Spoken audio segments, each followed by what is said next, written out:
Hi, and welcome to another edition of Tina's Take on AI. As you know, we've been speaking to business owners around the country on how they're using AI and how they're integrating it into their business, into their work streams, etc. And this program is sponsored by the growthstack.ai.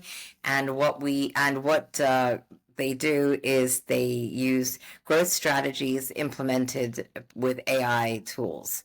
So I'm very excited today to have something that Charles and I got to talk to each other earlier, and it's just fascinating what he's doing. And I'm so excited to bring that to all of you today. Charles Loos, welcome and thank you, of Ocean Coach. So you already know it's going to be an exciting edition. So thank you so much, and tell our audience a little bit about what you do and how long you've been doing it, and how you're using AI in your, if you're using AI in your day-to-day operations. Thanks, Tina. It's great to be with your audience. I have to do a little prelude before I talk about what I do, because what I do isn't something standard like florist or photographer. So a little bit of background on the Pacific Northwest where I am. It is an outdoor paradise, especially a boating and fishing paradise. We have the Columbia River, we have the Willamette River going right downtown, full of salmon. We have lakes, we've got the ocean 50 miles away. And so there's this whole cadre of recreational boaters who have been boating on fresh water their whole lives. But the gold is out in the ocean. The fishing out in the ocean is absolutely world class for halibut the size of your desk, tuna, salmon, Dungeness crab. It's great, but it's dangerous. It's a dangerous, cold, rough ocean. And to get out there, you really need to know what you're doing to take your 20-foot boat across the bar and get out there. That's what I teach. It's fascinating. When we had this conversation yesterday, and I'm not a boater, but I can understand the skill set that it requires. It's so specialized. And like, how many companies are there that provide the service that you do globally? I can't imagine there's too many. I haven't found one yet, Tina. You're a unicorn, Charles. I'm a unicorn. I'm a blue sea guy in a couple of different ways. But what's so fascinating about our conversations we've been having over the last couple of days is just the amount of testimonials and the amount of support that you've been receiving from some of the captains and some of the clients that you've worked with in the past, and that's really exciting to hear. So I'd love to hear more about, it's a pretty bond. It sounds like it's a bonding experience. It is. My clients are not quite family, but we keep tabs on each other. I sell a transformative experience. Now, that sounds really trite, but these are people who are retiring or have a boat, a new boat, or have always had a boat. And I give them the keys to the ocean. That's magnificent. Yeah. All of a sudden, they're crossing the bar, taking their friends out, their family out, building their skills, having an absolute ball. And so their level of enthusiasm is just through the roof. And yes, I do get a lot of testimonials. And I set out to sell a transformation, not just a course. Well, one of the things that I noticed in one of the testimonials was, they were saying that some of their friends were a little bit nervous to go with somebody who was relatively new in this experience. And so having the fact that they had had this course and this experience gave them that level of comfort. So I don't know, that seems to me really interesting, and I'd love you to expand on that. There's always the nervous spouse Yeah, who says you're not going out on that big ocean. yeah. There's always the neighbor that a captain takes along and can scare them Mm. very badly. That can happen. So my tagline is become the captain everyone trusts. Uh, I figure if I can make a captain into someone that anyone wants to go out with anytime because they know they're going to get back yeah. uh, in good order. And I really encourage my clients to bring their crew and their friends and their spouses along and say, this is how I'm planning. When they're out there, look at this. This is the tide, this is the waves, and kind of provide that education on their own. And in fact, um, most of my clients are couples, families, or groups of friends. And so, I try to do it. way. And this is your in-person coaching because you do both, I think, online and in person. Yes, I do. My in-person coaching is probably primarily groups and families. My classes tend to be as well. Yeah. A lot of couples. Yeah. So interesting. And can you tell us a story about one of the sessions that you did that was interesting that you thought would that the viewers would find interesting? It's a composite. A lot of when I do an intake on new clients, a lot of them will tell me a story. Hey, 5 years ago, I went out on the Columbia River and it was 10 feet, and we were so scared, Yeah. and we thought we were going to drown, and this other boat flipped and all Oh that. my And gosh. they'll say, how do I handle the rough water? How do I handle rough water when I encounter it? And I reel them way back in and say, wait a minute. The point is, never get in trouble in the first place. Yeah. That's plan A, B, and C. What I want for you is that you can read the tide tables, the weather forecasts, and understand when it's a good time to go and when it's not a good time to go. Your main defense is not going out there when it's going to be crummy. Yeah, yeah, absolutely. That's a real revolution for people, or real, Yeah, it kind of changes their thinking a little bit. No, I'm not teaching you how to survive rough water. yeah. I'm teaching you what conditions would be ideal to go out in. Is what you're really Yeah, saying. Yeah, understood. exactly, exactly. And not only the times, there's safe and there's pleasant. Yeah, yeah, Those are two different things. Your boat will take a lot of water and yeah, be safe, but it isn't any fun when the wind gets up over 12 knots and the whitecaps start. yeah, So yeah, you're balancing both. yeah. And what is your typical like? If you think about your ideal client, what does your ideal client look like? I can tell you what my clients do look like. They are generally 55 and up. They are generally at or approaching retirement, or they've had a financial windfall and they bought a new boat. They've had their eye in the ocean for a half a lifetime, Yeah, and now is their time. yeah.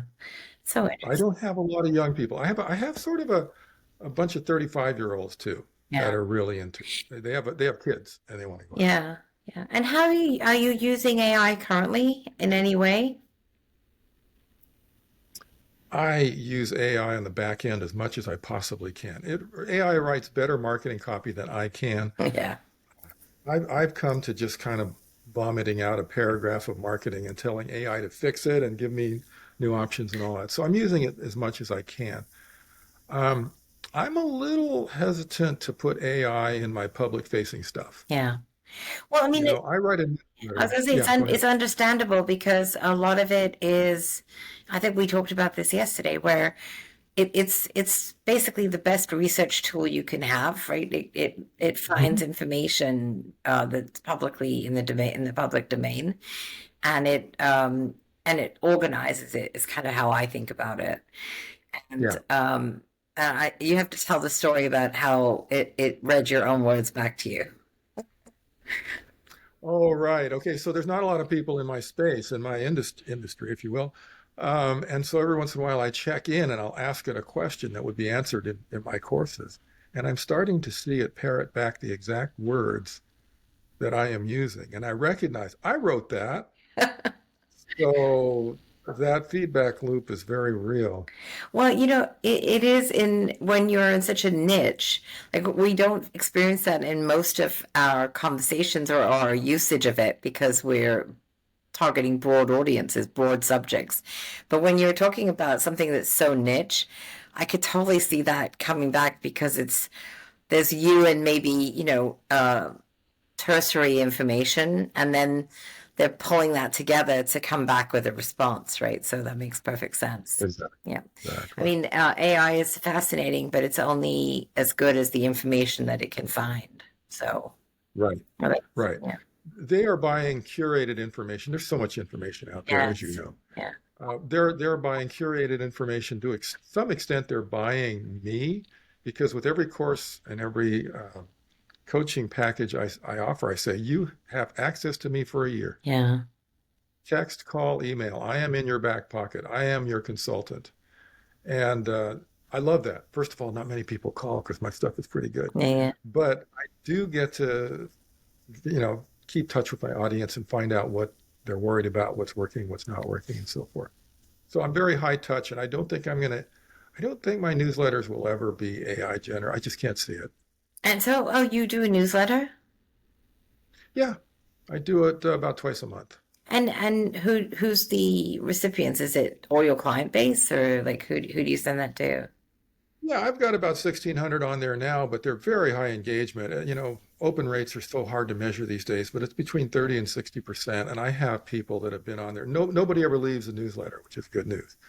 I have people that have been on there for 5 years. And it's really interesting. Some of those who buy my coaching or my courses have been part of my newsletter community for 3 years, 4 years, 5 years. And it takes, that long for them to develop the comfort and for the time to be right for them to actually jump in. And have they talked about, like, I'm sure a lot of your clients are you get through referrals. I imagine that it's a pretty I am. That's very gratifying. yeah. Yes. Once it's whenever somebody is passionate about any uh, hobby, sport, they tend to be, like you said, the friends groups get together and come and do it together. I imagine that there's quite a bit of referrals in that. There are. There Yeah. are. The most fun is when I get somebody who said, "Hey, I heard about you from my slipmate two slips down, Yeah. and then I heard about you from the Coast Guard, and then I heard about you on a forum. I think I got no choice but to come to you." That's great. I know it's wonderful. So, I know we were talking about, so AI is like, when we talk about AI, it seems to me that you're fairly early stage in terms of using AI, both Yeah. from I think content is like the beginning stages, right? How do we use content? Because, you know, frankly, I use it every day for content only because I want to make sure that my tone is what I want it to be and not Hmm. necessarily, a tone that I don't want to express. So I do think that from a content perspective, it's really helpful. There's so many tools now. We talked about this every day. There's tools, more and more tools coming out. But the fact that you're so in such a specialized niche really differentiates you because I don't think you're going to have that issue of having a competitor, like an AI, be a competitor in any way, because you actually at some point you're either hands on or you're very, very focused on the product that you're delivering. It's a very difficult thing for AI to replicate. So that's Hmm. what makes it so interesting and fascinating, I think, for me. But I also think it leaves a lot of opportunity for growth in terms of where ways to use it to be more effective. But as I've been talking, like I just was speaking to someone who runs a nonprofit library, and I said to them, "Oh well, one of the ways you could use AI, and it's completely off topic, but you could use it for education." Because they have very limited budgets. And so I said, well, for younger kids, you could use AI to teach some of the basics. So it's pretty interesting, like just the applications are so different and diverse. So, but I don't think that would work for you. Like you couldn't do AI education, could you? I wouldn't. It's as much art as it is Yeah, science. I'm really indoctrinating people into the ways of the ocean, wind, swell, and tide, at kind of a gut level yeah. and an intuitive level. So it's not just information, it's kind of a package. Yeah, so that's what I think really is exciting about when we have this conversation is because AI can educate you, but it can't educate you, if you know what I mean. It doesn't really teach you the Right. nuances. It cannot teach you the passion, right? Which is what you're teaching. Right. And I love doing this so much. I was an engineer most of my life because my dad told me to. Okay, great. It was an okay career. I did fine. But now I'm doing what I really Yeah. love. I love this stuff so much. It's really exciting. Well, that's what comes across. I think it's like well, AI is great for certain things, but passion it cannot replicate. So, Exactly. yeah, very Exactly. exciting. Well, so just for for the listeners, and could you please give your information on how they can reach you, and your website, etc. If you could just tell them how to reach you if they're interested in learning more about the incredible job that you do in teaching people how to navigate the ocean. Everything is on my website. You can contact me. You can sign up for the newsletter. There's a blog there, theoceancoach.com. Perfect. And when I post theoceancoach.com. it, Charles, I will put your information in the little blurb as well. So there'll be a way to reach out to you as well. Perfect. So thank you so much for joining us today. I feel like some industries should not be touched by AI. And that's obviously yours. So that's the beauty of this series is we're having a variety of different industries where some are really adopting it and some I don't think it fits well. It fits well in operations, but maybe not in actual delivery of service.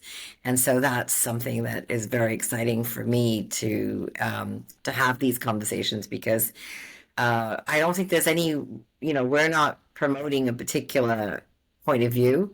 We're just creating an open forum for people to have conversation. And that's really the idea. So Right. thank you again for joining us. And I appreciate it. Thank you for our audience for being with us today, and look forward to hearing some comments and feedback when we get this up in the next week or so. Thanks again. Bye-bye. Thanks, Tina. Charles, hang on one sec.